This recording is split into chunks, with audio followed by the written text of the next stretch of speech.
Hi friends, இரும்பு சத்து அதிகமா இருக்கக்கூடிய முருங்கைக்கீரை இப்படி செஞ்சு கொடுத்து பாருங்க ஃப்ரெண்ட்ஸ். எல்லாருமே விரும்பி சாப்பிடுவாங்க. சோ அதுக்கு ஃபர்ஸ்ட் நீங்க முருங்கைக்கீரையை வாங்கி நல்லா வாஷ் பண்ணி வெயில்ல காய வச்சு எடுத்துக்கோங்க. சோ உங்களுக்கு வெயில்ல காய வைக்கிற வசதி இல்லைன்னா நீங்க நல்லா வந்து பேன் கடையிலே காய வச்சுட்டு ஸ்டவ்ல வந்து பேன் வச்சு ட்ரை ரோஸ்ட் பண்ணிக்கலாம். இப்போ இது நம்ம கருப்பு உளுந்து, ஆலிவ் விதை, எள்ளு இதெல்லாம் சேர்த்து ட்ரை ரோஸ்ட் நல்லா வந்து வாசம் வர வரையும் ட்ரை ரோஸ்ட் பண்ணிக்கோங்க மீடியம் ஃபிளேம்ல வச்சுட்டு. இப்போ இதோட நம்ம மிளகு சீரகமும் ரோஸ்ட் பண்ணி சேர்த்துக்கலாம். காரத்துக்கு காய்ந்த மிளகாய் சேர்த்துக்கோங்க. கல்லுப்பு, பெருங்காய பவுடர்லாம் சேர்த்து நம்ம ஒரு பிளேட்ல டிரான்ஸ்ஃபர் பண்ணிக்கோங்க. இதெல்லாம் நல்லா ஆற வச்சு அரைச்சு எடுத்துக்கோங்க. ஃபைனலா முருங்கைக்கீரையும் சேர்த்து நல்லா நம்ம ரோஸ்ட் பண்ணிக்கலாம். ஸோ இதனுடைய அளவுகள் செய்முறையில உங்களுக்கு தெரிஞ்சுக்கணும்னா ஃபுல் வீடியோட லிங்க் ஃபர்ஸ்ட் கமெண்ட்ல கொடுக்குறது, தேவைப்பட்டா செக் பண்ணி பார்த்துக்கோங்க.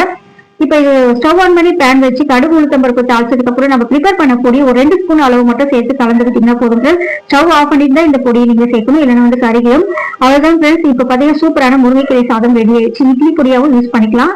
ஸோ ட்ரை பண்ணி பாருங்க. பிடிச்சினா லைக் பண்ணி ஷேர் பண்ணிக்கோங்க. தேங்க்ஸ் ஃபார் வாட்சிங்.